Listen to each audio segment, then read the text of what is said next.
What's up, Steeler Nation? Welcome to the Mark Lesko podcast. I'm your host, Jay Rod, and this is Steeler Central. Oh, guys, week in and week out, we are constantly saying about how we have a big game. We have an important one. 2 weeks ago was the Packers or the Colts. 3 weeks ago was the Packers. 2 weeks ago was the Colts. This last week was the Chargers, and this week is the Bengals. Every game matters. And yeah, no exception this time, especially against an AFC North opponent, against Joe Flacco, former AFC North opponent from another team. And last time, even though it was in Cincinnati, even though we did pretty much have everyone healthy, we got into a short week and they just wiped the floor with us. Just exposed every single thing they could have exposed from this team. Any schemes, any type of, trick plays, they had it all figured out. This is definitely one of those games where it defines your season. Yes, the Bengals are a very tough, scrappy offensive team. But historically, they are going into this game as one of the worst defenses, not just this season, not just this century, but just in the history of the NFL. This cannot be more precedent if they lose this game, the Steelers, because if they allow this offense to outscore them again and just out-scheme them, just with Jamar Chase and T. Higgins alone. Now, Chase Brown, last time, they had no run game whatsoever, and yet the guy got about 105 rushing yards and a touchdown. There's got to be some answers. This is so crucial for Mike Tomlin, for his coaching staff, for these players. They are going into the rest of their season pretty much having to face every single, I don't know what the best teams that you can get. I mean, the Bills, the Lions, Ravens twice. And the Bears are pretty decent too. We don't really know what to make of them, but they are definitely a team that has a good record and they have good players. So suffice to say, this is going to be a real tough challenge. So the 5 things today that I'm looking for in this game. Number 1, just please make good play calling. Just figure out ways to utilize every single thing you've got between the run game, the pass game, special teams, whatever. Everything needs to be just the best play calling it can be. So there's that. Number 2, please just figure out a way to just give Jaylen Warren the ball. Let this guy actually be a RB1. Let him get set up in a situation where he'll actually be that guy. I don't know what their hesitation is. I don't know why, just because having Isaac Seumalo out or, banged up, inconsistent offensive line guys. I mean, there should be something for Jaylen Warren to be the best version of himself. I'm so tired of this situation that, we had with James Conner about 5 or 6 years ago, right before COVID or during COVID, that he was kind of in the same position where he had the tools and the skill set to do something, and they never utilized it. They never tried to, make him the feature, the focal point. And it's the same thing with Jaylen. I don't know what it is about Mike Tomlin and his fear of having this guy be the reason why they're not going to show up or be a part of the whole thing, but they need to make sure that Jaylen Warren is there to do something, and he needs to have a big game. Not just the fact that, he needs to be featured all the time. He needs to have about 18 to 20 carries. He needs to have about 110, 120 yards. I mean, I think the Bengals' defensive line is one of the worst in football as well, so you can take advantage of that. I mean, and if you want to use Gainwell, if you want to use Johnson, whatever. I mean, I personally would rather you use Jaylen, but just have the run game do something today, something big, make it happen. Number 3, I want to see more usage of DK Metcalf. I need to see this guy have some good moments in this game. I need to see that he is going to have 8 to 10 targets and have pretty much all of them be caught and be around 100 yards and a touchdown. I know that's being very greedy, whatever, but DK needs to establish himself as a WR1. I do not know why the double coverage is a problem. I don't know why the dude cannot apparently break free from all the coverage.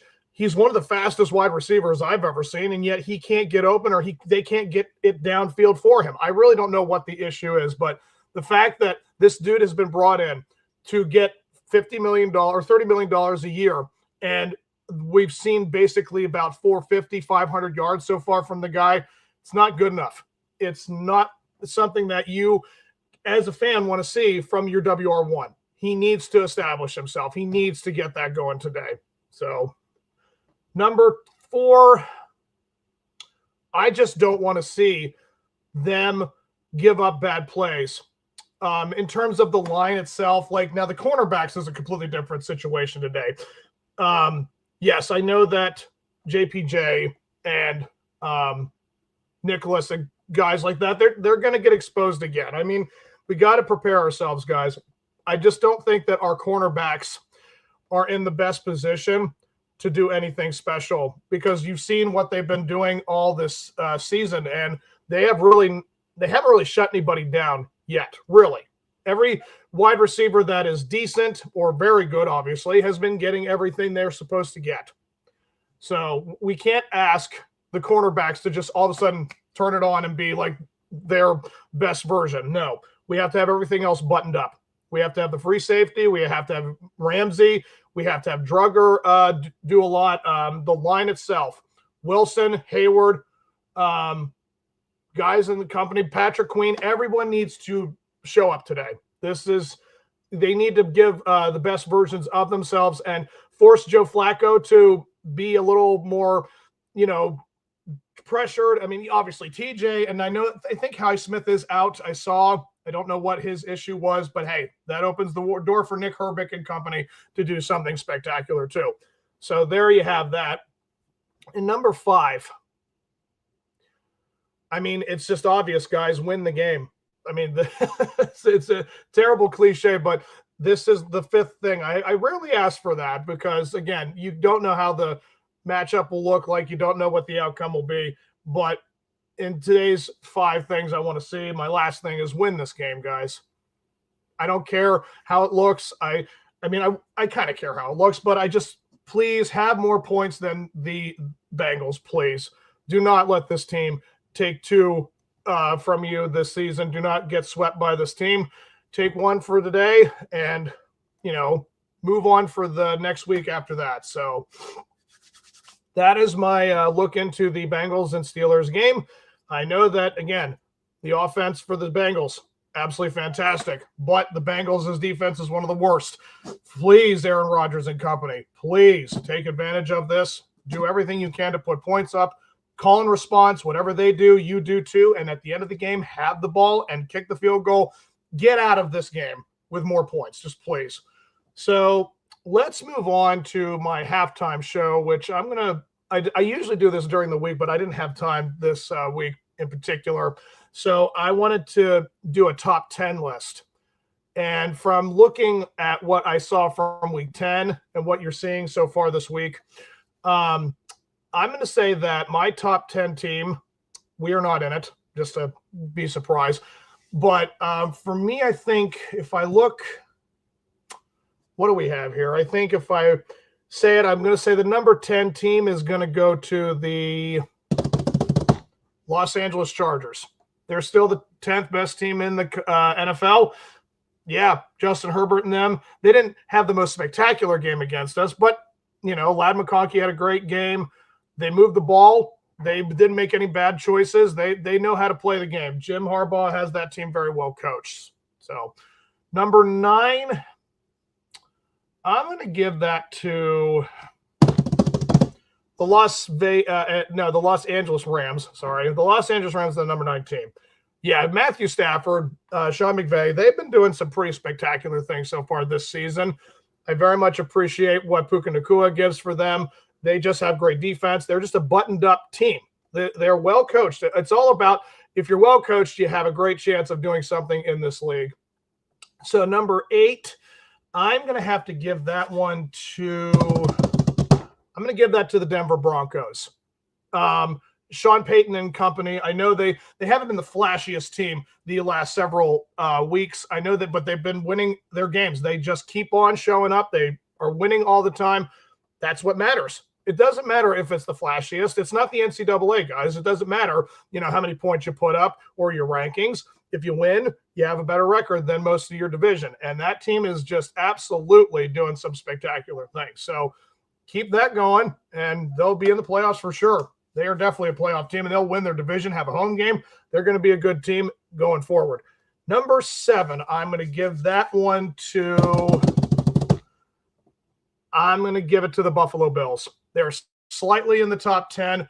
I know they just lost to Miami last week. That's kind of a division thing. Any team, when you play your division, you can lose at any point in time. It doesn't matter if it's us and the Browns. The Browns could show up and surprise. I mean, that's kind of how this division matchups work. So aside from that, Josh Allen, James Cook, Sean McDermott, I mean, again, these guys have been doing it for several years now. So they have established their formula for staying in it all the time. And yeah, they're just a very well buttoned up team. They have a good organization. They're a good team. So number 6, I'm going to give that one to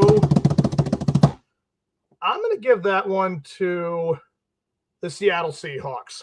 I know that they should probably be a little higher, but the AFC, the NFC West, I mean, they are loaded. I mean, between the Rams, them, even the 49ers, they're just a fantastic division. They just have a lot of great players, good coaches, and this is no exception. Mike McDonald has been a fantastic coach for the Seahawks, and Sam Darnold and company, they're just doing some spectacular things. Jackson Smith-Njigba, Dissart, I can't say that running back's name to save my life, but Kenneth Walker III and the other running back for them.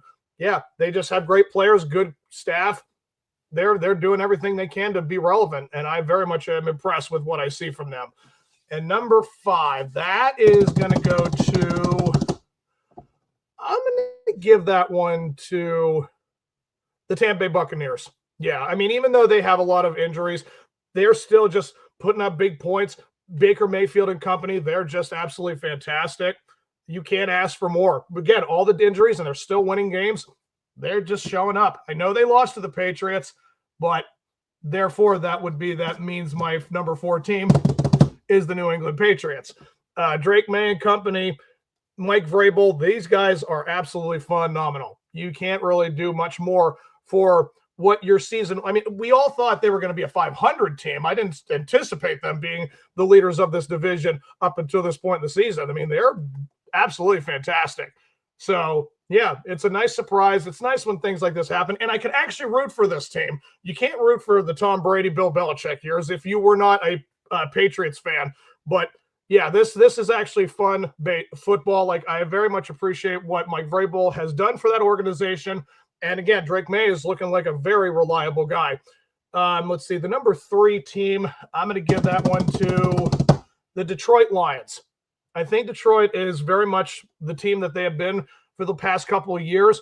Jared Goff, again, Dan Campbell, what more can you ask for? They've just turned everything around in Detroit. They have the best player, the best running back tangent. It's just really fun to watch this team. They're just well buttoned up. And Aiden Atchison, I mean, just fantastic. You just got so many great players on that team. So they're just fun to watch. So the number 2 team, I'm going to give that one to the Indianapolis Colts. So yeah, these guys have absolutely done some pretty spectacular work. They're very consistent. I know they kind of, fell apart with us, but then they picked it right back up against Atlanta. They had a close matchup, but they found ways to win. And Jonathan Taylor is just right now the best running back in all of football. It's just a great example of doing what you do. I mean, they have had everything go right for them. They really have. Daniel Jones has been the best version of himself. Tyler Warren, the potential rookie of the year. Whatever he does, they do great things. And, Pittman is a great wide receiver. They just find ways to get themselves into that position to win, and they are just looking like a great team. So the number one team, guys, unfortunately, I mean, without saying, unfortunately, is the Philadelphia Eagles. Number one team. I know that they struggle, sometimes they don't look the cleanest in the league, but they are just absolutely fantastic. They're defending. They have a great record. They have no falter. Everything they do is win, win, win. So you can't really ask more from this organization. And listen, I completely did that up on the fly. I didn't even have a top 10 list but it sounds pretty good to me. I think the only teams that I did not mention that could have been in the top 10 are probably Chicago or did I miss anybody big? I feel like I did, but if I did, please call me out on it, guys. This right here is what the NFL season should be like. There have been many, many solid and reliable teams that have been doing what they do. And then there are teams, like there are surprises. I mean, no one could have seen New England or Indianapolis doing something great. Seattle, we all thought was going to be in a rebuild structure, and they are right now leading that division. So it's been great. So week 11 is already underway. And with that, guys, we're going to close it out with my look at the week 11 schedule here. So as of right now, the Commanders are taking on the Dolphins in, is it Germany or Ireland? I don't know if it's London. It's one of the other sides of the world. But they are currently playing overseas, and the Washington Commanders are winning 13-6, and they're ready to score again. Dolphins are ready to score. Okay. So, yeah, that's a close game. Really entertaining. I know that the Patriots outlasted the Jets, yes, 27-14. And listen, 9-2, guys, absolutely incredible. Yeah, they deserve to be a top 5 team. But let's look at these lineup we have. We have 1:00 games, the Panthers taking on the Falcons. And the Falcons are favored by 4. I mean, that's respectable. And the Panthers did just lose to the Saints and shouldn't have happened. But again, Panthers are not a reliable, consistent team. They don't have that kind of organization. So, yeah, I'm going to give this one to Atlanta, and I'm going to say this is going to be a final of, I'll say 23-17 Falcons. And the Buccaneers and Bills, woo, what a game this is going to be. They are favored by 6. Buffalo's favored by 6.5. Are you kidding me? Man, Buccaneers didn't win against the Patriots, but geez, don't realize why they deserve that kind of hate. Now, it's a 4-1 record with the Bills at home, but there's the Buccaneers with a 4-1 record away. Oh, man, this is going to be fun. Oh, I love games like this. I'll go with my gut. I'm going to say Buffalo will win this game, but I don't think they're going to cover the spread. I think this is going to be pretty high scoring. I think it's going to be 33-28 Buffalo. And then you have the Texans taking on the Titans. Houston's favored by 5.5, rightfully so. And yeah, the Titans haven't won a game at home. This is a pretty easy one to guess. I'm going to say the Texans are going to win this one pretty outright, and I think it's going to be a score of about 28-13. And then you have the Bears and the Vikings. The Bears and the Vikings. Minnesota is favored by 2.5 points. And that's actually kind of where I was leaning towards. I'm not saying that the Bears are going to flounder for the rest of the season, but again, division, NFC North guys, every time you play a division matchup, the Vikings beat up on the Lions. No one thought that when they played them that they were going to beat Detroit, but that's what it is about the divisions. Anyone can be beaten. So I'm going to say that's going to be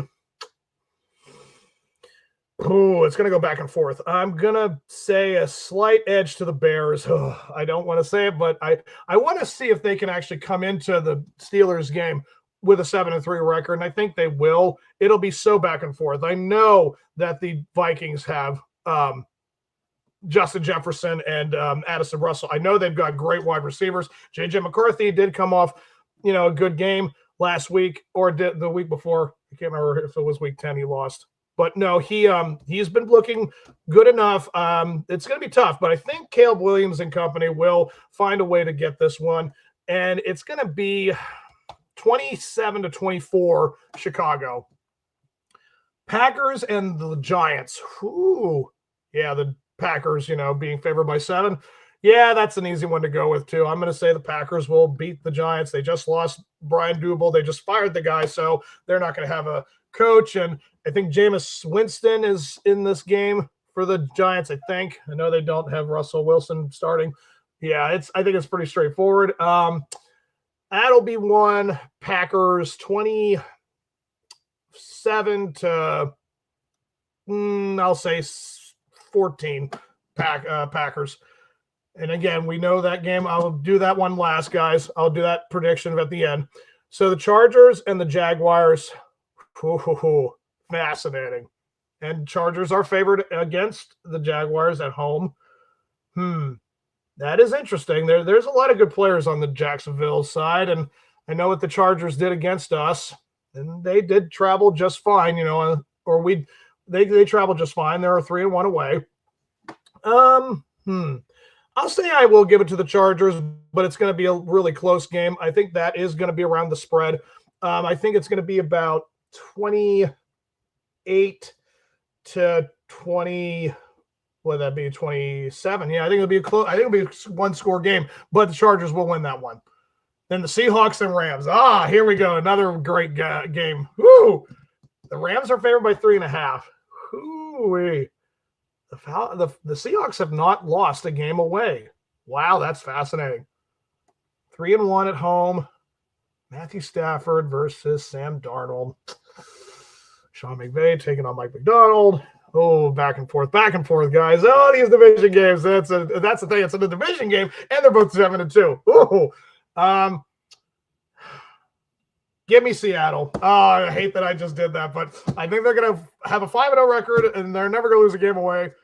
It's going to be back and forth. I think it's going to be actually a lower scoring game. I think it's going to be like 24 to 23.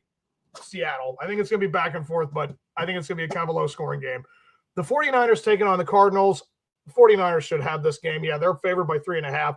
They're not figuring things out with the Kyler Murray and who is their other starter with the Cardinals? Oh, I just saw his name. Oh, I remember. But no, so they're going to have, their players ready. I think Brock Purdy and them have just enough to take on this Cardinals team. It's going to be close, but I'm going to say the 49ers win by a score of 30 to 24. I'll give them that score. And then the Ravens take on the Browns. Baltimore's favored by 7.5. Yeah, Dylan Gabriel, of course, they're just going to. The Ravens don't have a great defense, but what do you expect from? Listen, Judkins could very well have a game today. We don't have a clue. That would be the only saving grace if somehow I look at the score today and I see that the Browns beat the Ravens by a score of 24 to 20 or something like that because Judkins had 3 touchdowns and 200 yards or something. That'd be so awesome. But no, I don't see that happening. I think Lamar Jackson and company are going to face this team. They're going to have back and forth, but they're going to get away from it by the end of the game. I think it's going to be a final score of 31 to 20 Ravens. And then you have the Chiefs taking on the Broncos. Oh, boy. Big game. This would be interesting to see if the Broncos could actually bury the Chiefs. And it will be in Denver.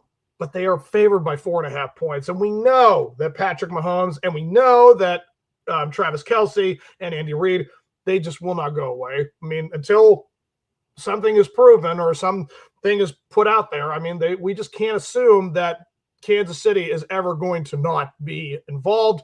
But they have not looked great away. They have a 1-3 record from Arrowhead. So I'd like to think that Bo Nix and company will do just enough. Now, they have a 44.5 total, and I don't think that's going to match it. I think this is going to be low scoring. I think this is going to be ugly win. I'm picking Denver to win this game, and I think that this game is going to be won by a score of 20 to 17 or something like that. It's not going to be a high-scoring game. And then Sunday night's game. The Lions against the number 1 team, in my opinion.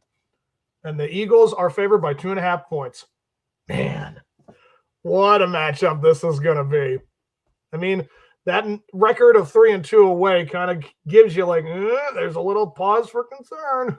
But, you know, given what I know with Dan Campbell and how many times he likes to go for it on fourth downs and stuff, oh, man, this is mean. Because, again, I know how good the defense is for the Lions. I know how, scrappy that Eagles offense can be with Saquon and AJ and Devontae. Oh, man. And Dallas Goedert is just – he's always there. He's a consistent player for the Eagles. So I think this is going to be a fairly high-scoring game. Fairly. I think this is going to be – I'm going with Detroit. I know I just gave the Eagles the number 1 team, but this is the number 3 team, so it's a possibility the number 3 can knock off the number 1, and I'm calling for it. I'm going to give that a final score of 30-27, Detroit. And let me see, what's the Monday night game? The Cowboys and the Raiders. Okay. Yeah, and they have a high-scoring game. I mean, Dallas should just hand them their heads. I mean, it's not saying the Raiders have completely lost it, but it's a forgone. I mean, they're 2-7. They're going for the best record or the lowest record for the highest draft pick next year. So and they only have a favorite of 3.5. Like, they're calling for 49.5 points, but that's only 3.5. So you're expecting the Raiders to put up like what, 30 points or 24? I do not think so. Not with that offense. I'm going to say this is going to be obviously won by Dallas, and I'll be giving this a score of 30 to, I'll say 17. Yep, so that makes it 47 points total, so they just missed the spread. All right, so there's that for you all, guys. So in closing, I will give my final prediction on how this game is going to go down. I do have us winning this game today because, again, preseason, I already predicted that the Steelers would win this game. So we'll just go right to it. The Steelers and the Bengals in the first quarter of this game, they're going to go both 7-7. It's going to be a touchdown apiece. And then in the second quarter, I'm going to say, give me us to have a touchdown and a field goal, and just give the Bengals a field goal. So it'll be 17-10 at the half. Then we're going to go into the third quarter or the second half. We're going to start out. They're going to get the ball. They're going to kick another field goal, and it's going to be 17-13. Pittsburgh still. And then I think we're going to kick a field goal. It'll be 20-13. They will score a touchdown, making it 20-20 all going into the fourth quarter. And in that final quarter, we're going to score a touchdown. They're going to score a touchdown. We're going to score a touchdown. They're going to kick a field goal. And I think that this game will be won 34-27. Or would they make that? No, the 34-30. It'll be 34-30 Pittsburgh. I know this is the only way they're going to win this game, guys. If they score that many points and they have to pretty much match whatever they do, and we're just going to have to keep on going with it. And that's my prediction for it. So hope you guys enjoy this day. I know. And again, just a quick shout out to Penn State finally winning their first game in the Big Ten. I know it was 0-6 Michigan State team as well. Spartans, whatever. I mean, you can't. It's our high school team in the Big Ten. They're worse than UCLA. They may be the worst team in Big Ten. So I mean, great we won. Someone had to win that game, but it is what it is. You beat the worst other team in the Big Ten. So you got that going for you. Terry Smith, great for you, dude. I'm so happy. But yeah, it is what it is, guys. You move on. You hopefully that, you win out. Maybe you get a decent bowl bid. Maybe you go to something great and you win it. I mean, give something to these guys who decided to stay through this nonsense. I mean, they deserve it. They did everything they could to win this yesterday. They did everything cleanly. I was very proud to see that it was a win. So we don't know how it's going to look for the rest of the season, but that's what I'm hoping for. So you guys have yourselves a great day, and hopefully we can enjoy the whole weekend, if you're a Penn State fan and Steeler fan, to have everybody win. So I currently see that the Penguins are in Sweden right now. Hold on, let me just pull that score up real quick. see what the current last I saw was 3-0 us.